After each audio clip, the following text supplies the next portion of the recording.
guys. So I don't know when y'all gonna see this video, but today is such a pretty day outside. So a few things I want to share while I got a little free time on my hands. First of all, let me just say thank you. Thank you, thank you, thank you, thank you, thank you, thank you, thank you.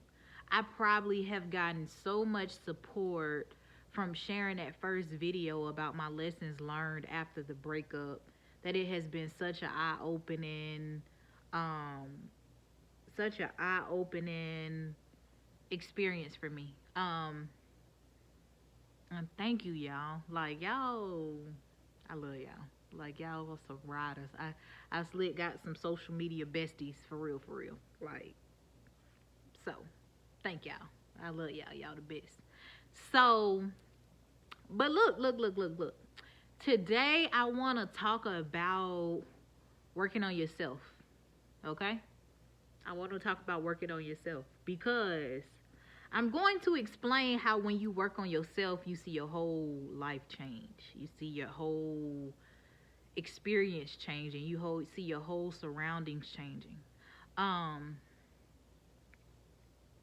so let me start off by saying number one. One thing that I'm very intentional about is giving myself time to myself and God in the morning. I do not play about that. Like every single day, a minimum an hour maybe. Like I am talking to God, talking to myself, getting clarity about where I need to be, where I'm trying to go, affirmations. Y'all, let me tell you, when it comes to prioritizing yourself and putting a shift in the focus back on yourself, you have to be intentional about that, okay? So every single day I wake up. Sometimes I wake up at 6, sometimes I wake up at 7. But it's really no later than that because I got a child and he don't really let me sleep in as much as I would like to. What does your morning routine look like? Are you getting up looking at social media? Are you getting up? Yeah, I'm sorry, this lash is just acting up. Are you getting up looking at social media? Are you getting up listening to music? What are you starting your day with? Like, what are you putting into your spirit when you first wake up, right? So let me tell you why the first part of my day is so crucial.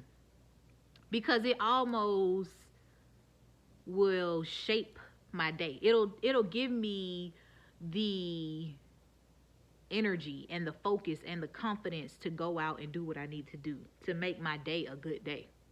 So let me tell you a few things that I do with my morning routine.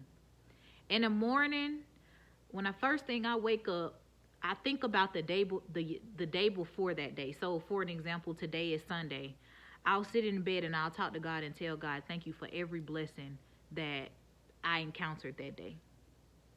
So it could be, Lord, thank you that I just woke up. Lord, thank you that I met this person. Lord, thank you that this person helped me out. Lord, thank you for it not raining on me when we were out. Like, Lord, thank you for protecting me when me and AJ is out in the store. Thank you for protecting my home. So every single morning, what I do is I do a gratitude thing to God. And this gratitude thing that I do with God, I do it for a couple of reasons. And I do it the way I do it for a reason. I do a self-reflection of my day before because I need to figure out what did I need to learn yesterday that I did not learn. And a lot of times when I'm telling God, thank you for this and this and that and that, I get all these like aha moments. Like, yeah, but do you know why I did that? This is why I did that, right? So gratitude is so important. You cannot transition and shift out of where you are in your life until you show gratitude for where you are. Okay? Secondly, I read the Bible. I do. I'm not going to kick it to you like every single day I read the Bible for 30 minutes. I don't. Like the affirmation, the gratitude, just the relationship that I personally have with God, that's the bulk of my time. But I read the Bible. I read the Bible because it is something that helps me stay rooted in the Word. And every single time God allows, like, it's like I stumble over a scripture that I'm experiencing right now in my life. Okay. The next thing I do is affirmations. And let me tell you what I do with affirmations. When I get up and I read my affirmations, I don't say this. Because I hear a lot of people talking about affirmations, but I don't think we truly understand the power in affirmations. So when I get up, it's some days that I get up that I want to read my affirmations like this. I am healthy. I am wealthy. I am wise. Like, I really want to say it like that. But I know that it brings no conviction over my heart. It does not convict my emotions. It don't evoke my emotions neither. So you know what I do? I no longer say my affirmations in the bed. I get up out of my bed and I walk around my room. And I say my business is increasing. All of my businesses are wealthy. I'm healthy. I'm happy. I release any stuck trauma, pain, negative energy that no longer serves me in my life. I release any unhealthy attachments. And so let me tell you the difference from me sitting down and doing my affirmations to me standing up and me doing my affirmations. When I sit down and do my affirmations, it's kind of like I'm just talking to y'all right now, right? Like it doesn't give me the momentum to believe it. But when I'm walking and I'm pacing back and forth around the room, it evokes that encouraging energy. It makes me believe I have the ability to do these things, even if in the moment I don't necessarily feel like I can do these things, right? So that's my affirmation portion. The last thing I do is visualization. Visualization is so important. So guess what I visualize? I visualize my businesses bringing me in a certain amount of revenue. I visualize my husband. I visualize me pouring into myself, me traveling, me doing everything that I want. I see it in my mind. These are all things that are important, y'all. You have to do it. Like, you have to see it before you can believe it. You have to say it before you can believe it. Anything that you have manifested or attracted or been blessed with in life, it started with a thought that was probably sent from God, right? So that's one part of my self-care routine. Another thing that I do that's so important to me right now in my life is working on eliminating the negative self-talk. So we are our own worst enemies. We literally are. We are our own worst enemies. We could be doing absolutely great in life and we could be elevating and growing, but that ego will tell you, you can't do that. You ain't capable. You ain't smart enough. You ain't built right. You can't do that because you don't have enough money. You can't do that because you just ain't got it. You don't have a skill set, right?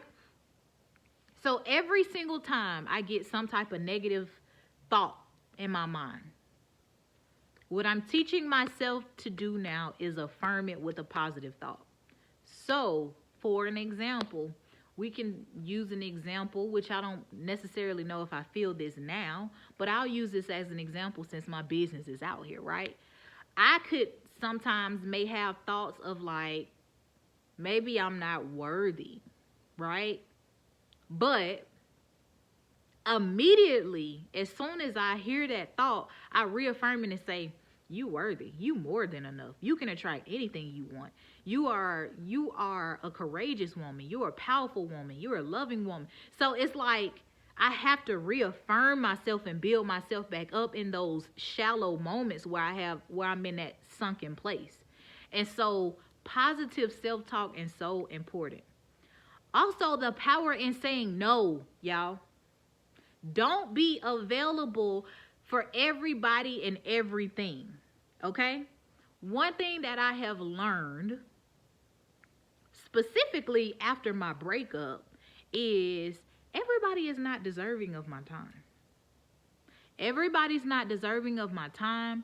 Everybody is not deserving of my energy. And I have to value and harness that, right? Because if I give it to somebody that is not being received, or it's not an equitable relationship, I'm gonna feel depleted. So I've learned I'm not giving my energy to nothing or nobody or no situation that's not equitable. So if I have a relationship with somebody and it gets to the point where it's not equitable for both of us, I'm out. I ain't finna keep wasting my time, right? Because that is a part of one of the boundaries, the healthy boundaries that I'm trying to set in my life. That my space is sacred. Can't no anybody just come in my space. I don't want no anybody in my space. I'm not on the phone. When I was a stay-at-home mom, which I still am, but when I was a stay-at-home mom and that was my only job and my only responsibility, I would be on the phone talking to my homegirls all day. Now, as any of my homegirls, they probably don't hear from me at all. You want to know why? Because I'm putting that same energy that I was using talking, running my mouth on the phone into myself, right? Figuring out how I can create businesses, figuring out how I can grow, figuring out how I can be a better mom, figuring out how I can be a better wife to be, figuring out how I can be a better person to myself. So the power in no is so valuable. If you ain't feeling something, don't go with it, right? Because I don't know why, if culturally or societal expectations have taught us to force ourselves to be in situations or spaces when we don't want to be it. Like, I'm even teaching my son that now. Like, if somebody come up to him and they say, hey, and he don't say nothing, I don't be like, son, tell him hey, or tell him hey. No. I don't do that. I honor my space. My son go honor his space, right? And when you learn to honor your space, and when you understand and you learn the value that you have as a person, you just don't allow anybody to occupy it. Like, my life is not full of occupants. It's not. My life is full of flourishing, beautiful, loving, equitable relationships. Okay? So those are just 3 things, right, that I think that is important when it comes to working on yourself, growing, evolving. What are you doing with your body? Are you in motion every day? Are you getting up? Are you moving? Are you, even if you don't work out, did you go get some sun? Like, for us that work from home, did you go out and get some sunlight today? You know what I'm saying? Did you work out? Did you walk? Did you go to the gym? What have you done with your mind? How have you implanted positive seeds in your mind? I don't have time to do that. Yes, you do. Because you got time to sit in the car and listen to Quavo and Cardi B. Like, so you should have time. That same time that you use to drive in the morning to go to work, or that same time that you use to drive your baby to daycare, use that same time and be a multitasker. Start listening to some stuff that can elevate you. Start listening to some stuff that can make you a better person. Use YouTube. It's free. Okay? So, morning routine is very important for me. Not saying for you, but for me. My morning routine is very important. My morning routine is very important. Affirming myself with positive self-talk versus negative self-talk. Working on my body, okay? Because after a baby, I'm still not absolutely where I want to be. I think I'm at an okay place, but I would like to be better. Figuring out how I am, the power in no. Just being able to tell somebody no. If you don't want to be bothered with somebody, just tell them no. Stop forcing yourself to occupy people because you just don't really know how to say no and you got attachment issues. Just say no. No, I'm sorry. I don't feel like doing that today. And if they get mad, stop dealing with them. Like, so what? Life goes on. Everybody doing what's best for them. So we as people have to learn how to do what's best for us, which means protecting our space. So the power in no. Saying no sometime. No, no thank you. Morning routine, being able to say no, setting those healthy boundaries, being able to affirm negative self-talk with positive self-talk, working on your body to some type of capacity. It could be right before you go to sleep, I'm going to do glute exercises. Right before I go to sleep, I'm going to do some sit-ups. It doesn't matter. Do something. And how are you pouring back into your mind? What type of personal development are you doing every single day to make yourself a better person? All right? So that's the video for today. See y'all later.